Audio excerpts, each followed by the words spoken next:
Porter and Stout. I'll tell you all about Porter and Stout.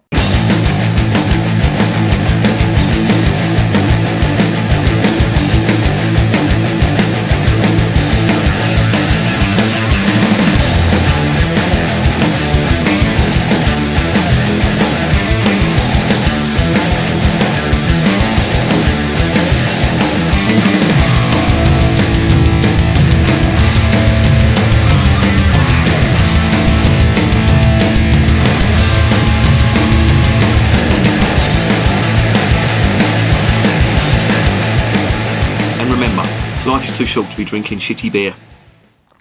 Welcome to another edition of Bands, Bikes and Booze Reviews. This, again, is another guide to the style, if you like, in the same vein as I did with the IPA video. This is designed to give a brief history of the style of beer. It's hopefully going to dispel some urban legends, myths and misconceptions about Porter and Stout, and also try and impart some information to you. So let's stop gassing and let's get down to business. Buckle up, this could take some time. Couple of things to get straight first. Porter did not originate in Ireland. It is not an Irish drink. Secondly, it is not the oldest style of beer. Thirdly, it will make you fat and it will turn your shit black. I know that for a fact. Right, enough of that. Let's get down to business. Porter was developed in London in the early 1700s. It wasn't the original beer that was around at the time. There was other beer around, and that was just called brown beer. Now, this porter that was developed was to be different to that, or distinguish itself from that. And the characteristics were, it was darker in colour, used more hops in it, and it was bitter. Occasionally, it would have higher ABV, but I'll get onto that in a minute. Well, as I mentioned before, there were other styles of beer around before porter, mainly three. And these were your regular ale, your brown ale, you had your beer, and you had stuff called twopenny, which was the strongest and most expensive type of beer or ale, if you like. Now, a brewer around that time, this would be the early 1700s, came up with an idea of combining the flavours of all three. Because if you went into a pub, you could ask for half an ale and half a beer, and they would mix the two, or blend them, if you like. You could have a twopenny and a beer, and they would blend that as well. And that's a tradition that has sort of died out at the moment, of blending beers. It's usually associated with old style beers, unless of course you associate light and bitter and light and lager and brown splits, etc. as blending. That's another subject. I may do one about that later, but let's just get that straight. There were three main types of beer.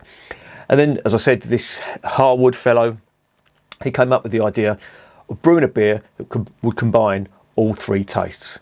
And that beer was called an entire butt, or three threads. That was the sort of nicknames or names that it was known as, and it was basically a combination of all three. Where porter comes in, and you have to remember, them three beers that I mentioned earlier, they came straight from the brewery after fermentation.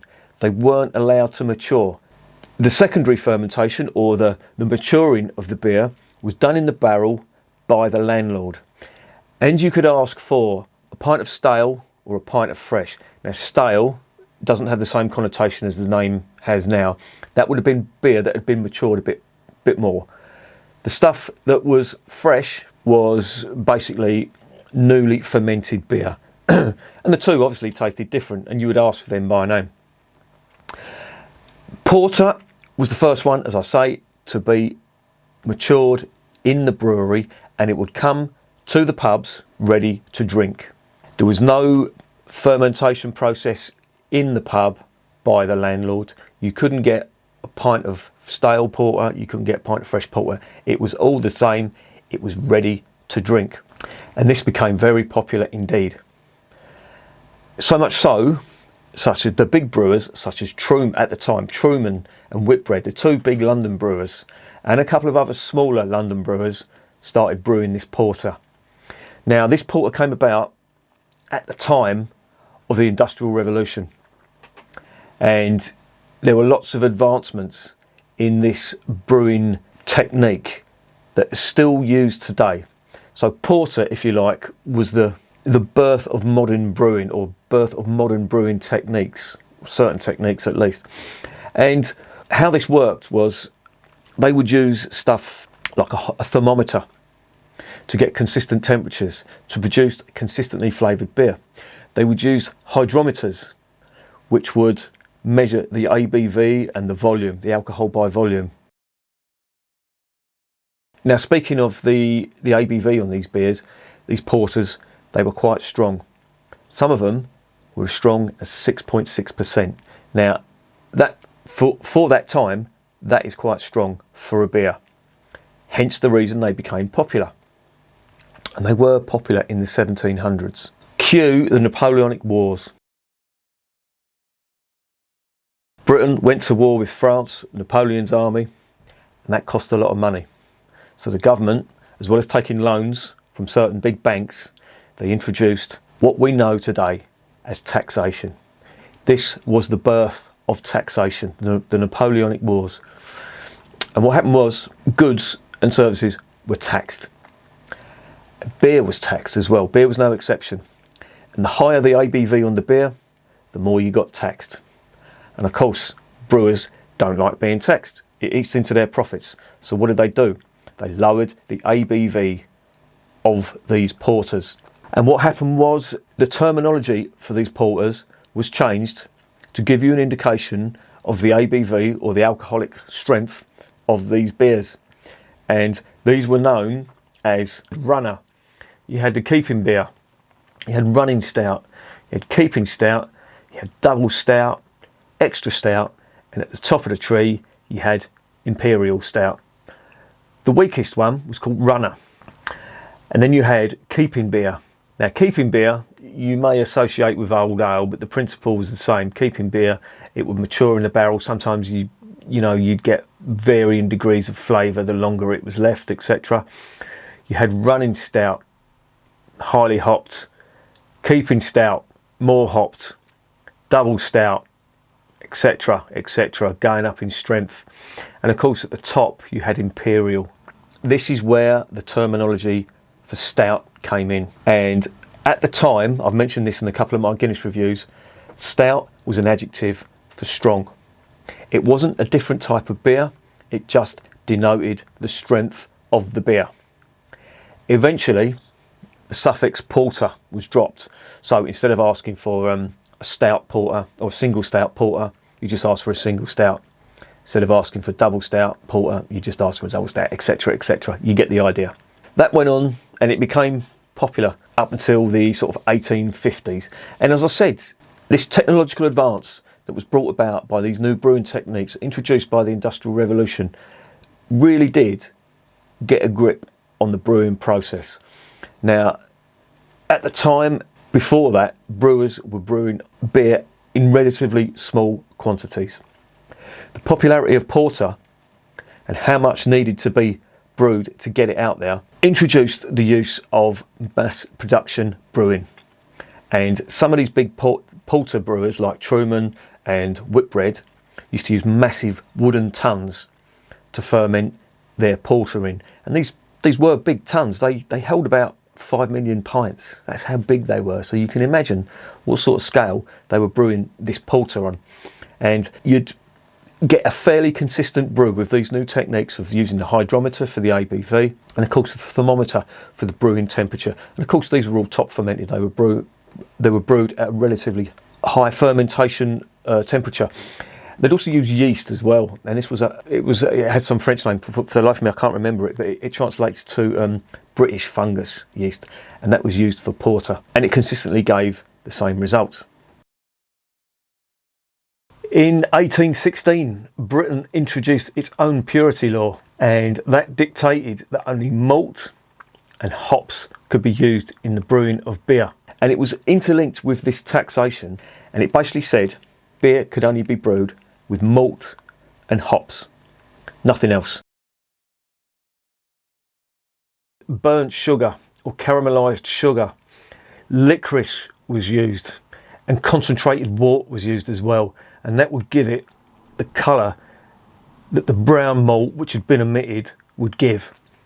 However, that created a quandary for brewers because more malt meant more taxation, more expense.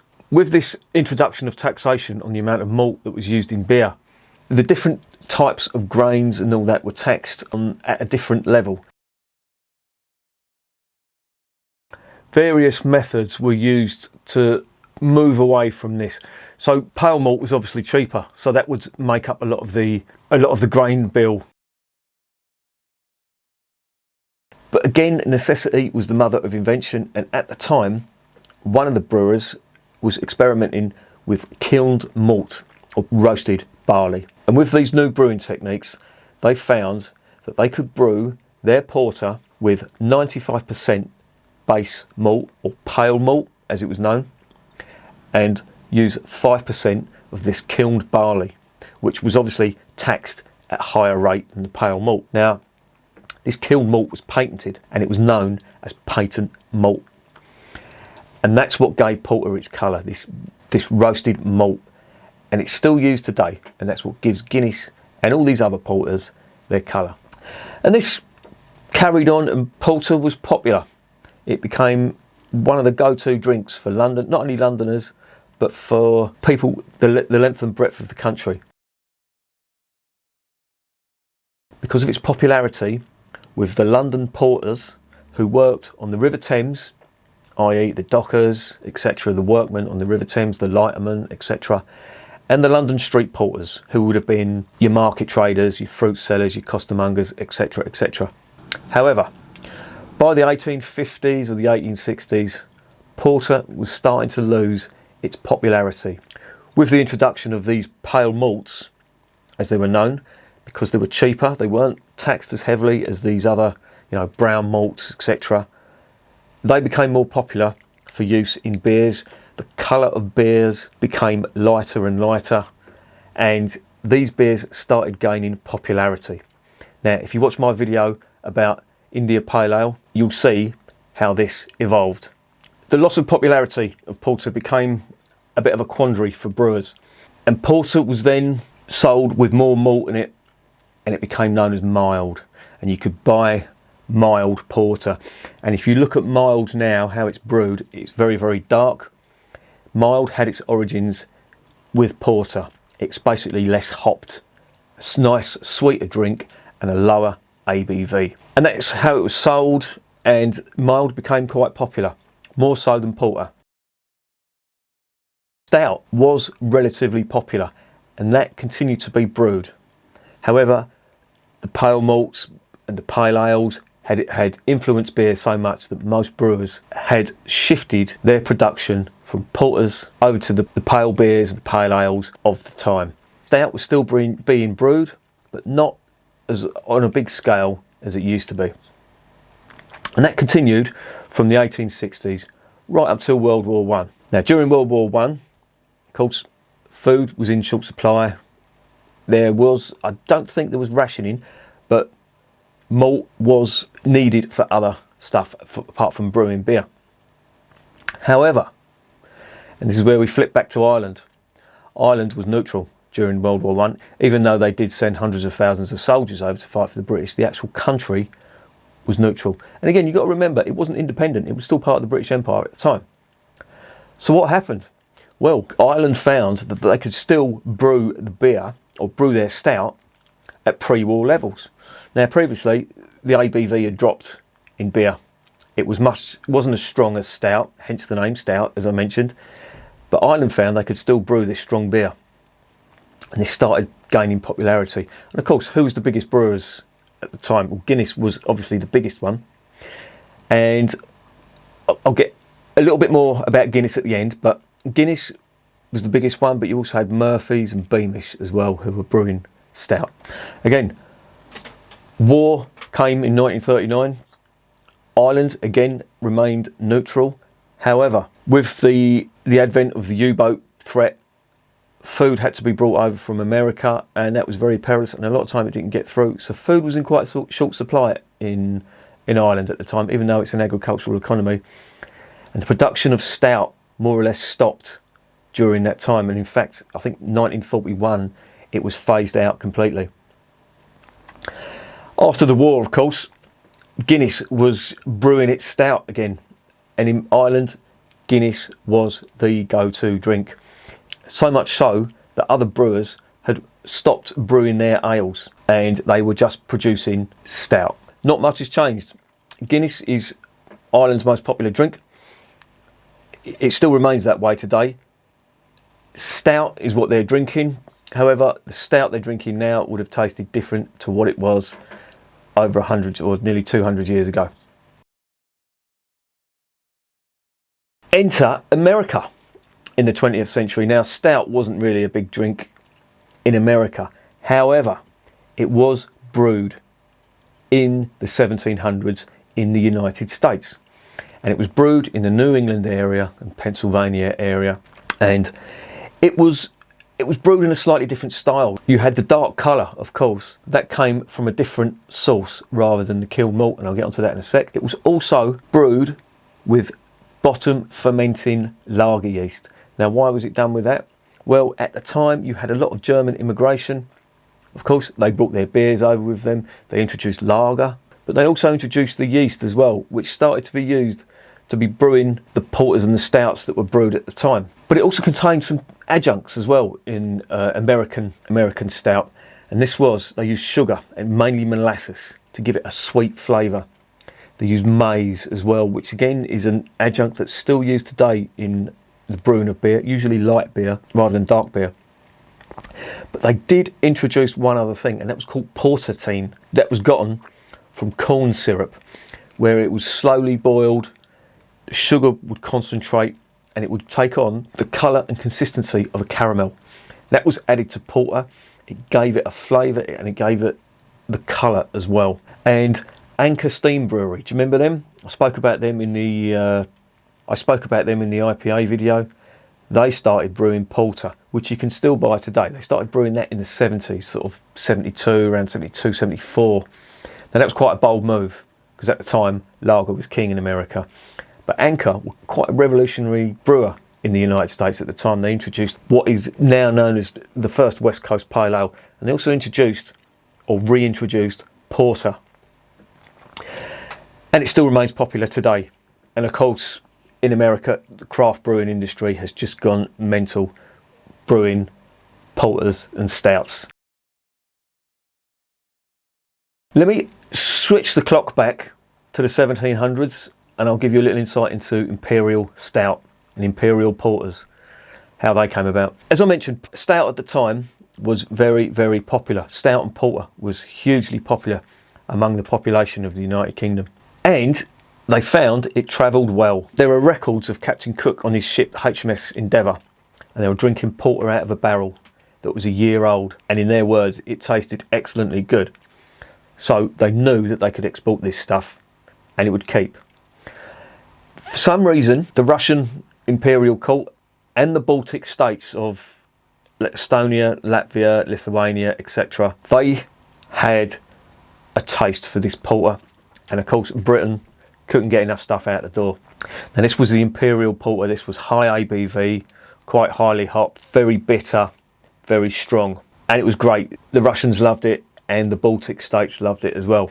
However, in, I think it was the early 1800s, the Russian Tsar at the time imposed huge tariffs on imported goods, especially imported goods from the United Kingdom, and porter, of course, suffered, and they couldn't export their beer. Many of the brewers who couldn't export their beer were looking for other markets. Some of them went into the exportation of pale ale, and that's how your Burton brewers got into exporting India pale ale. But originally, them Burton brewers were exporting porter to Russia and to the Baltic states. Cue the craft brew revolution. There was a revival of this style of beer, and this is now known as Imperial Stout. The Imperial Stout has characteristics of being very, very strong, 10% ABV and above, and it's brewed not only in the UK and the United States, but they also brew it. These are sometimes known as Baltic porters as well, and these are brewed in Europe, they're brewed in the United States, and they're very, very popular. And of course, like with IPAs, you get different sub-styles of the main style. You can get breakfast stouts or milk stouts, which have lactose added, or the sugar, the creamy sugar from milk added to it. Gives it a nice creamy texture, very, very smooth, very nice. You get what's known as pastry stouts. Now this is a term that's been coined by, I think it was a beer blogger, who was more or less complaining about the very, very sweet nature of some of the stouts that were being brewed. Obviously, craft brewers have found that not everybody likes that immensely intense, bitter flavour you get with some of these stouts, so they started adding sweet objects to it, like vanilla, chocolate. You get chocolate stouts, etc. Pastry stouts were just a catch-all term for a very, very sweet, high ABV stout that is usually craft brewed. And of course, stouts are where they are now, porters are where they are now, very popular. Almost every brewer is brewing a porter or a stout. You look at all the big brewers, they will do one. The craft brewers invariably all do one. The style has been completely revived, and these are very popular. Now, a final word about Guinness. I couldn't do this and not mention Guinness in some detail. All I'll say is that Guinness have consistently brewed stout from the 1700s, the sort of late 1700s, 1780, 85 or 86, right through up until the present day. It is the most popular stout in the world, certainly the most popular drink in Ireland, and it is brewed in over 150 countries. And it is very popular the world over. Now, there's a hell of a lot more I can say about Guinness. I will do a separate video about Guinness, but suffice to say, Guinness is the biggest brewer and the most popular brewer of stout in the world, and it has been for a long time. So hopefully that's given you a little bit of a background and some information, and dispelled a few myths about porter and stout, how it's been brewed, its history, and where it is today. As I always say with these videos, if I've got anything wrong, you think you can add anything, or you want to correct me on something, which I am absolutely 100% open to. If I've made a mistake, I am all ears for learning something new. Please let me know. Put your comments in the section below. Please like, please subscribe. And remember, stout and porter originated from London, where all good things originate. Like and subscribe, or the puppy gets it. Isn't that right, Purse?